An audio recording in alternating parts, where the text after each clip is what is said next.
Bitcoin bulls are charging. How high can BTC go from here? That's pretty much the question on everybody's mind pretty much every day, isn't it? Hey guys, it's Keith Allen. Glad to be wrapping up the week here, right? Been kind of a crazy week here. Hurricane Milton coming through Florida. Fortunately, we were good down here in South Florida. Wish I could say the same for a lot of my friends to the north of me, but thoughts and prayers certainly still going out to those affected by the path of this nasty storm. And those around the world also dealing with conflict. So wanted to get into the analysis today, show you what I really started seeing last night and how that has translated into the price action we're seeing now. And of course, most importantly, where might we go from here? Before we climb in, as usual, if you find the content valuable, if you like what we're doing, do me a favor, smash all the buttons, hit them all. Yes, it helps us grow the channel. So if you would do me that justice, I would appreciate it. Especially make sure that you hit that subscribe bell up there on the corner here on YouTube, so you don't miss any of the streams. By the way, live chat is open if you'd like to join me. Love to have you. Hey, Scott, nice to have you with me. Glad you got the power back. Sounds like I got another Florida guy on the stream. So, Scott, we appreciate you following and glad you're powered back up. What part of the state are you in? Love to hear. Love to find out what's going on in your neck of the woods. As we get into this analysis, let's start by first looking at what I saw last night. And I actually posted this on the Material Indicators channel, and that was a brand new trend precognition signal coming in on the daily chart. Let's go to the candle chart here, and we will take a look. I'm actually on FireCharts here. We'll get to that in a second. But first, I want to go to the candle chart here. Let's do this one. Has a little less noise on it. And oh, I don't even like this one either, right? I got so many charts open. I apologize, guys. Let's go here. This is a pretty cool chart anyways, because it's got like all of my long range stuff on it. But if we switch on trend precognition, you will see that on the daily time frame, we got a new signal here. Pretty nice. Here's the signal. Pretty strong one too, I might add. Let's see what that one did. Oh my gosh. That started last night. It was only at about 33% strength when it came in last night. Now it's 81% strength. Obviously, very solid signal here. One of the strongest we've seen in a while. And you can see the explosive move that reclaimed the 50-day moving average, the 100-day moving average. And lo and behold, we're right here at resistance once again at the 21-day moving average. It's been like my nemesis. It's like the Newman, the new for Seinfeld fans, it's the Newman of moving averages right now. Actually, the 200-day also here has been kind of tough. Mid-cycle top also coming into play. Scott is at in Orlando near UCF. I actually used to live in Orlando, so I know the area well. Have some dear friends still there, and hope that everybody is doing well. That actually reminds me, I got to reach out to some folks here after the stream. As you can see, as we speak here, it looks like bulls are trying to go after the 21-day moving average. And you see a candle like this, and you can't help but get excited, right? But I want to just remind everybody that things are not always as they seem. We've seen a lot of volatility here. We've been in, and it sounds funny to say, considering we've been chopping in this sideways downward trend since March, right? Since we hit that all-time high in March, and really have not been able to break out from here. It's been a really, really tough go. But if you look at all this volatility here, all this chop, if you will, it's a pretty solid range. So there's been opportunities to make money in both directions. And so if you're depending on how you trade, if you are a longer term investor, you find consolidation levels to and big dips to buy, and then you just kind of hang on. If you're a trader, you see these peaks and these valleys, these dips and these rips, and I see opportunities. So depending on how you trade, there's something for everybody in this market. So when I saw this last night, I was certainly encouraged, and I posted on Twitter. Sorry, Elon, it's still Twitter. Posted on Twitter last night that this move was coming, and potentially, with the PPI report coming out this morning, we could either get a boost or a retrace. Well, obviously, we had a good PPI come in, and that was that was good. What up, 55 move? Good to have you with me. And who else we got here? Looks like Crackdown 148 had a short from 64K. The TP got front ran while sleeping at 58.5. That, my friend, is why it is good to be the front runner yourself sometimes. I'm just saying. I actually had a bid at the low 58s that didn't get touched. So I feel your pain, buddy. I feel your pain. Nonetheless, there's a good chance we just keep round tripping this range. I'll be honest with you. I don't view this as the move that's going to take us to the promised land. I just view this as more intra-month volatility, intra-week, intra-month volatility, whatever you want to call it. So I do think that we'll continue to ping pong this range, and I'll tell you why I feel that way. A number of reasons, actually. One of the things I want to show you here on FireCharts is the dynamic of liquidity in the order book. And the dynamic of order flow with our bin CVD here. As you can see, these purple whales have been buying since this dip down here. My bid was, of course, right down here, closed at just above 58. Didn't get filled. Doesn't mean it might not, but does mean I didn't get any. I didn't pick up anything up to scalp on this round right here, and I'm fine with that. Right? I have other. I got plenty. I got plenty going on in my life. So what's Hoshana, nice to have you with me. Well, who's here? We got that 59K long would have been so smooth. Yes, it would have. Absolutely would have. But don't feel like I would say this. I would say that one of the great things about crypto is the next opportunity is always around the corner. So don't beat yourself up over missing an opportunity or botching a trade, right? You manage your risk, you preserve your capital, and you live to trade another day. 21 rails are pretty popular for weekends. Absolutely, they most certainly are. And it's really been popular for the asset, since inception, to be honest with you. So let's see. Zach says we're moving corrective, not impulsive, in my opinion. That may be fair. So I would say this. I think that we get reactions to these economic reports every week, and we're to the point where, in my opinion, good news equals good news. We don't have to speculate over that much more because we know at this point that the Fed has already started a cutting cycle. We know what the terminal rate is and roughly what the time frame is to get there. So whether that means we're going to see a total of 100 basis points by the end of the year or 75 basis points by the end of the year, I really just don't think it matters a whole lot.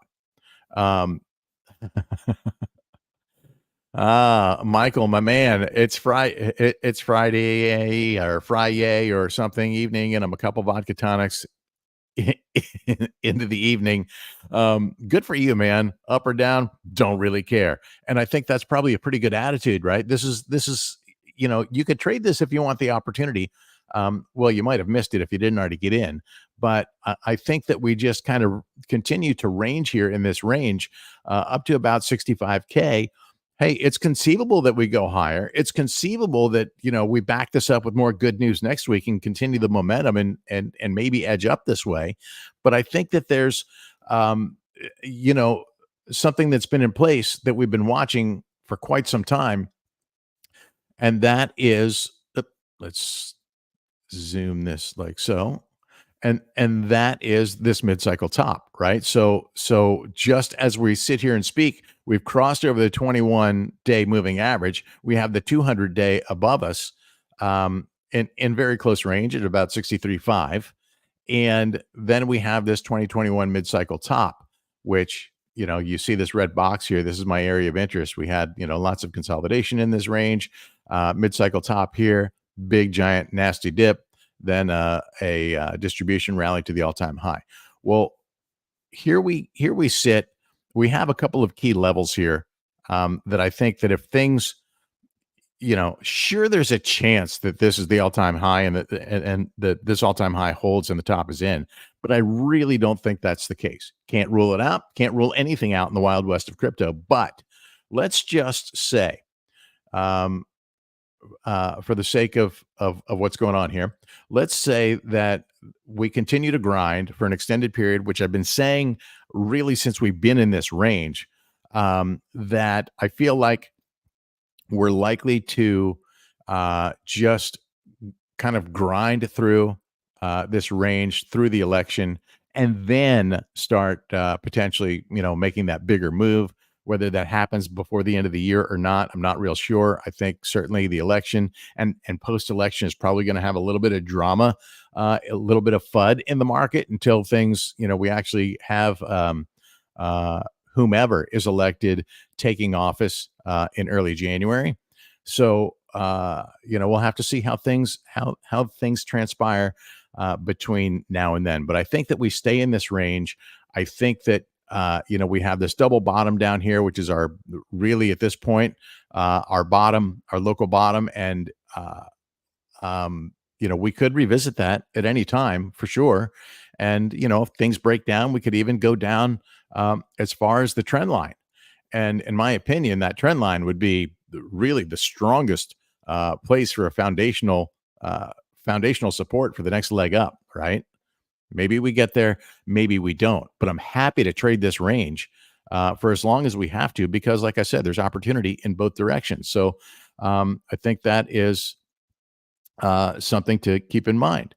Crackdown says the invalidation is clear. Yeah, I think it is clear. For me, the invalidation is if we break through this, then, things aren't looking so good. If we were to break through that trend line, I think that at that point, we have kind of a last line of defense here with the 200-week moving average. Be a hell of an entry. I just don't know that we're going there, and I really don't expect to go down that low at this point unless we have, black swan type event coming through, which could, of course, happen. There's plenty of catalysts out there that could trigger that. Crackdown also says open interest has risen like crazy. Yes, it absolutely has.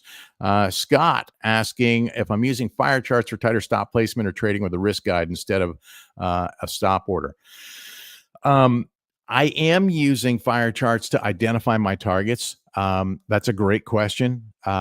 So I don't love stops, just regular stops. I feel like I get beat up on those a lot, but I do use a conditional stop loss where let's say I was going to say that 50K is my stop on my stack, right? Because I have, I've accumulated quite a bit here through the year.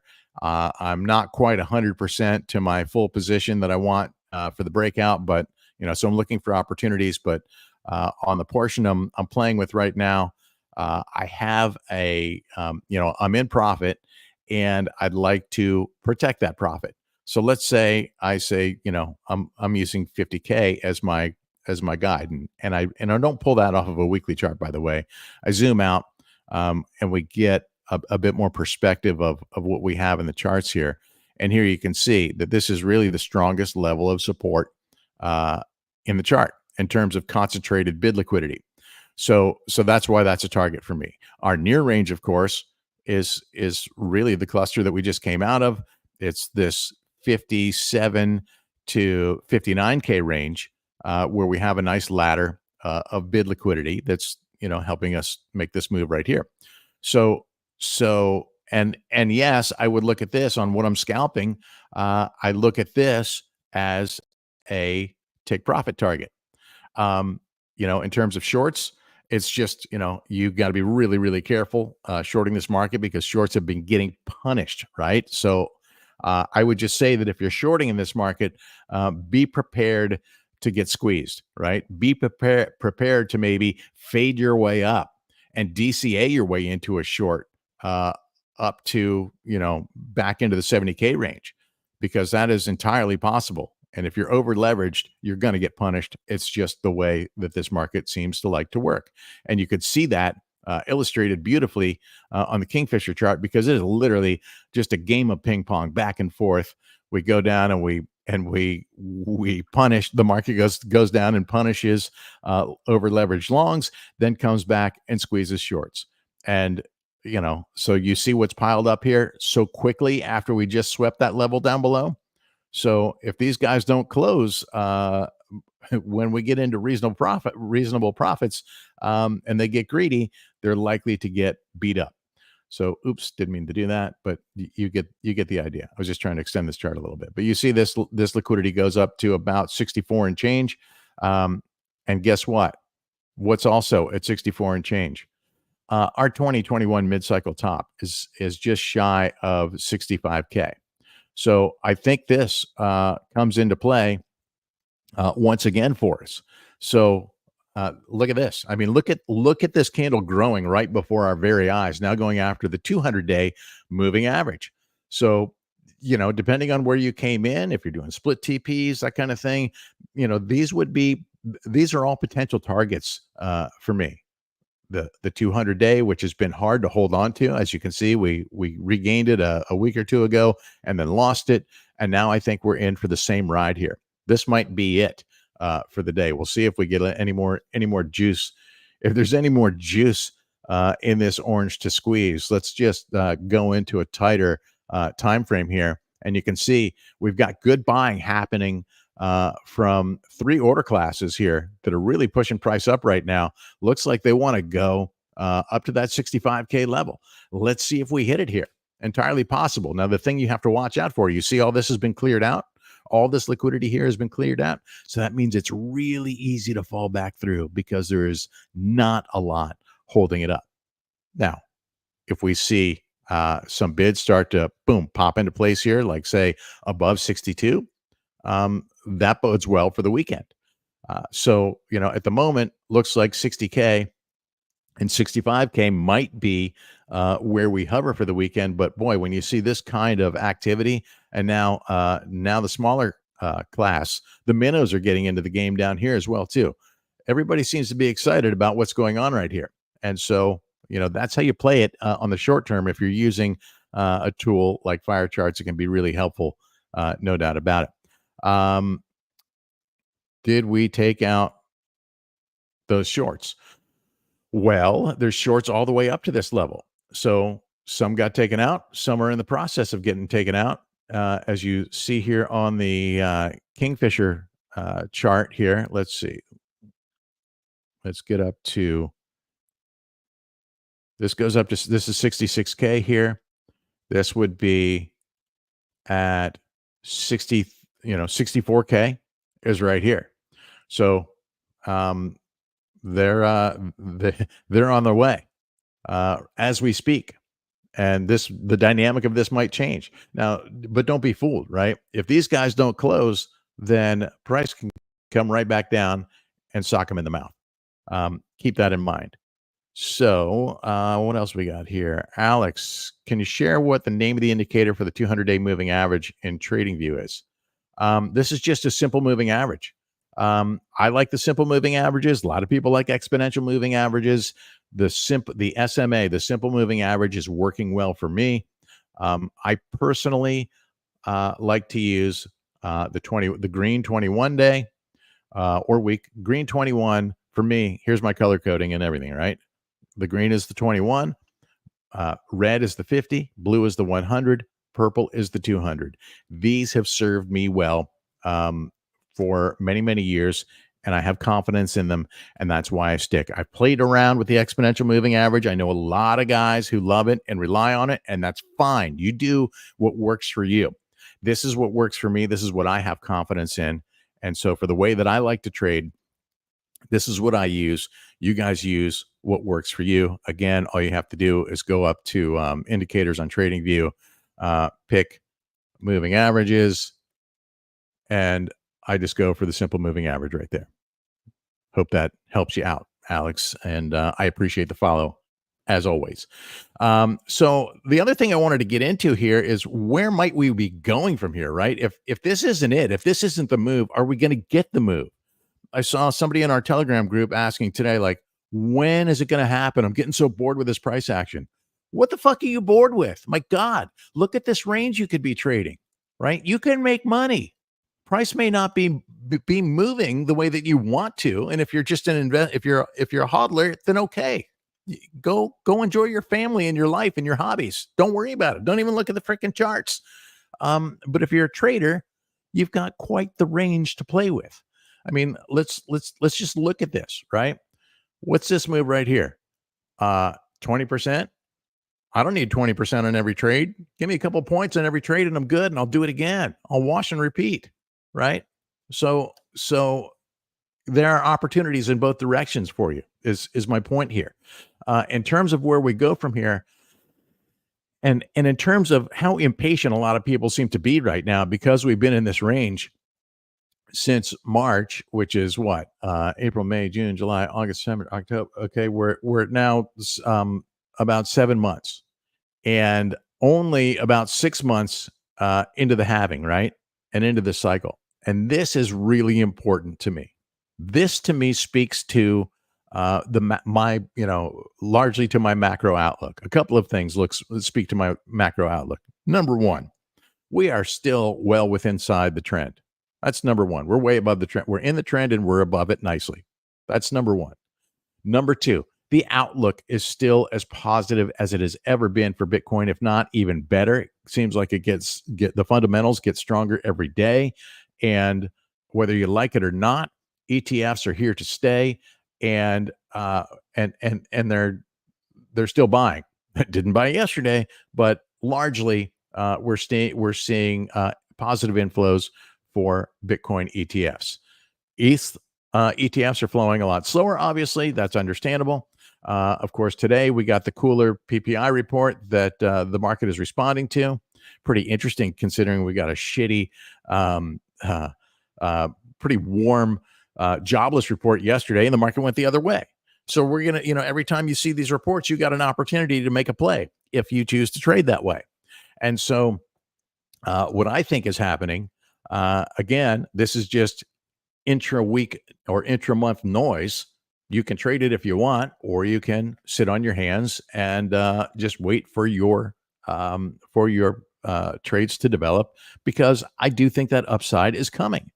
And the reason I think that upside is coming, other than the fact that we have this interest, that we have ETFs flowing and more institutional demand coming in, I think a lot of this institutional demand may not really appear. The boomer trade, if you will, or the boomer investment, if you will, until Bitcoin starts making moves towards all-time highs again, right? Everybody's cautious right now, pre-election, et cetera, geopolitical tension. All of that is keeping the market kind of in this range, I think, for now. But look where we are in this halving cycle. It was only April that we started this cycle. This is so young. Let's zoom out for some perspective here. Okay, look how long it takes for things to develop in these cycles, right? 4-year cycles, and we're 6 months in. 6 months. Okay, look where you get in 6 months. Maybe here, maybe here, and I'm just ballparking here, guys. Don't the point is, you get the point, right? We're just barely into this thing. So there's a lot more time for things to develop. There's a lot more time for the big move to come. And so I think that is possible. Where we go in terms of how high we can go, I think that's debatable. I was for quite some time thinking that we had a nice cup and handle pattern, just a massive one developing here. And that may be debatable at this point. And the reason I'm questioning it a little bit is because this handle, which is formed nicely and has taken its sweet ass time, I'm okay with how long it's taking. In fact, I think that's just building strength. But in a classic cup and handle pattern, you would want to see the volume on the handle uh, increasing steadily. Now, the fact that we haven't really locked into an uptrend on that handle may indicate may be a reason why. Okay, so if this is the bottom here, if this is the bottom, then we might be okay, right? Weeks ago, months ago, I thought it was going to be here, and that didn't happen. And things broke down a little bit further, right? So if we start seeing an uptrend and an uptick in volume, then this may, in a continued uptick in volume, then this may indeed play out as cup and handle. One way that you measure the measured move on a cup and handle pattern is you take and I'm using a log chart here. So on a log chart, we measure in percentage from the rim to the bottom. We're looking at 77% roughly. And so if we took that to the top, we would do the same 77%. I don't know if you want to take it from the prior all-time high or the new all-time high. Let's just take it from where the rim of the cup is. And I'm just ballparking it here. 77% gets us pretty close. All right, that's close enough to the pin. Somewhere around 120, 125 k, and that's entirely possible. Is it possible that we go higher? Absolutely. Is it possible that we don't quite make it there? Absolutely. But I think we certainly get into six-figure territory. When that happens, I think is going to be later in the cycle. So, what I want to see happen to make this, the healthiest move that I'm looking for is to see price work its way above this mid-cycle top, start printing full candles above that mid-cycle top, by the way. And let's go to, I'll leave, daily candles. And this illustrates it really, really well. This 2021 top has just been brutal. We have not been able to sustain a move above it. Every single candle, with very few exceptions, just a few exceptions, have wicked below it. And that was always a sign of weakness to me, and it was followed by breakdowns. We saw it here when we went for the all-time high. We saw it again on the next attempt. We had two candles that were full bodies above 2 days, and then it broke back down. It happened time and time again. We lost it. We reclaimed it. We lost it again. I mean, dozens and dozens of times since March have we lost this 2021 top. So I want to see, yes, these higher highs up here, up in the 72K range, technically more important. But I would argue that you just don't get here until you start seeing sustainable moves, full candle bodies printing above this 2021 top. And I'm fine if we get there level by level, right? First, we're going to clear this 21 day moving average.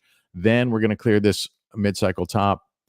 Once we start printing above here, then we can go after this. Once we start printing above here, then we can go after this, and so on and so forth until we get into all-time high territory. I believe that it is going to take at least until after the election, if not first of the year, for that breakout move to develop. Yes, lots of speculation over what your, I would say, your political candidate is going to do. I don't want to get into a political discussion here. Obviously, there's a lot of interest from the crypto community behind one candidate versus the other. And depending on the outcome of the election, I think we're going to see a knee-jerk reaction to the market. We're going to see if the Republicans win, I think we're going to see a spike in Bitcoin. If they lose, I think we're going to see a pullback. But ultimately, after things settle down, I think that Bitcoin gets back onto its same trajectory, regardless of who is sitting in the White House. So I would say, rather than be concerned with that knee-jerk reaction, that initial move to the response of the election, I'd be more concerned with what's good for the country. That's really what, and the world for that matter. And I'm going to leave it at that. Couple more questions here. Scott asking, how many trades would it take to double your account? Depends on how you manage your risk. I personally manage my risk really, really tight. So I'm a super conservative trader. I do not go all in on any trade at all. I trade small, but I trade a lot small, a lot of times small.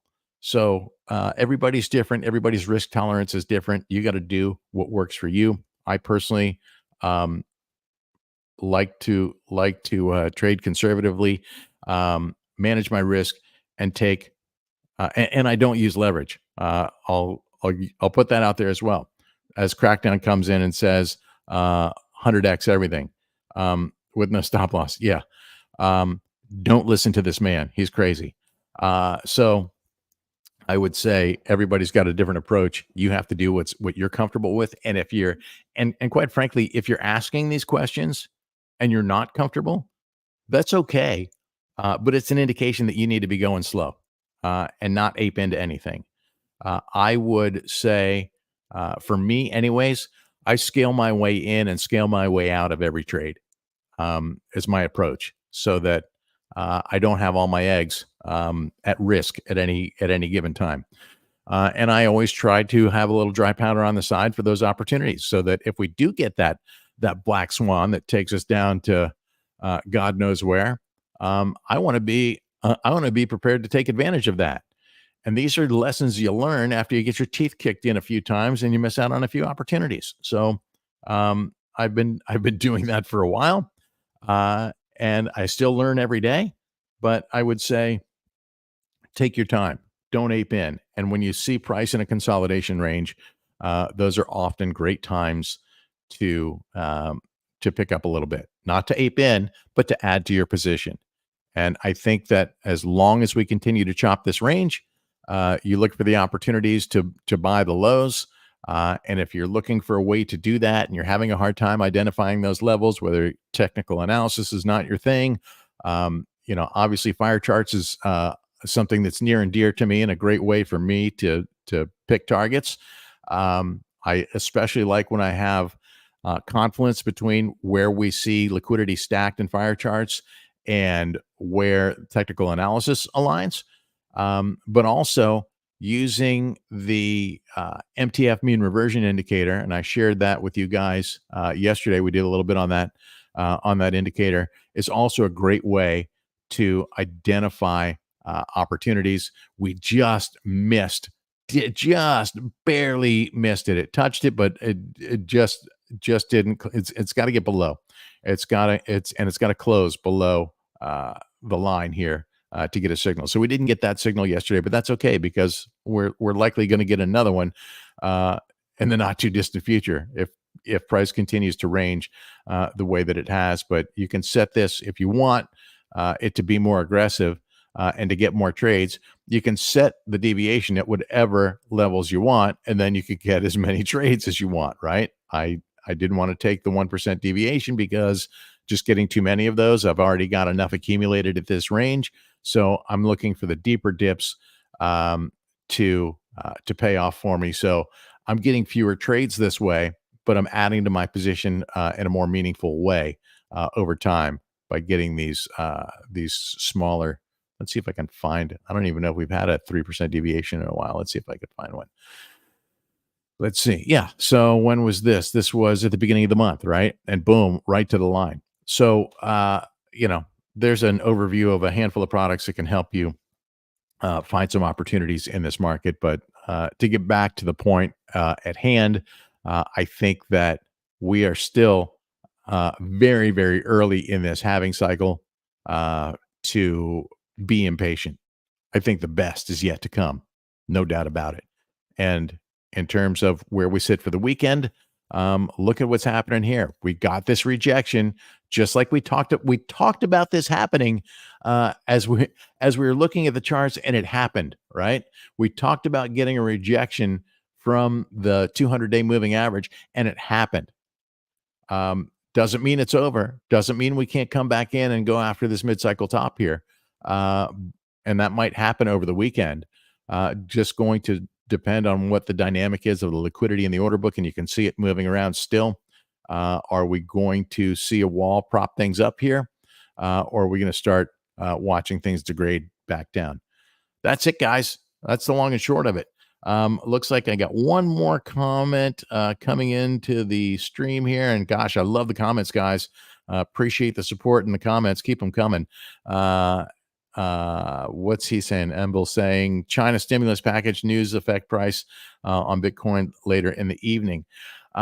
Perhaps, but it is a weekend, right? So it's, these are typically Wild West weekends. It's not where the most meaningful move happens. At least, typically Friday afternoon, when we get a move like we've had today, typically things level off in the afternoon like they are right now, potentially. And then we see the volatility pick up again on Sunday as we head into the close. So that's what I'll be watching for throughout the weekend. I'm not in a new position at the moment, so I didn't pick up at that dip, that sub 59K dip.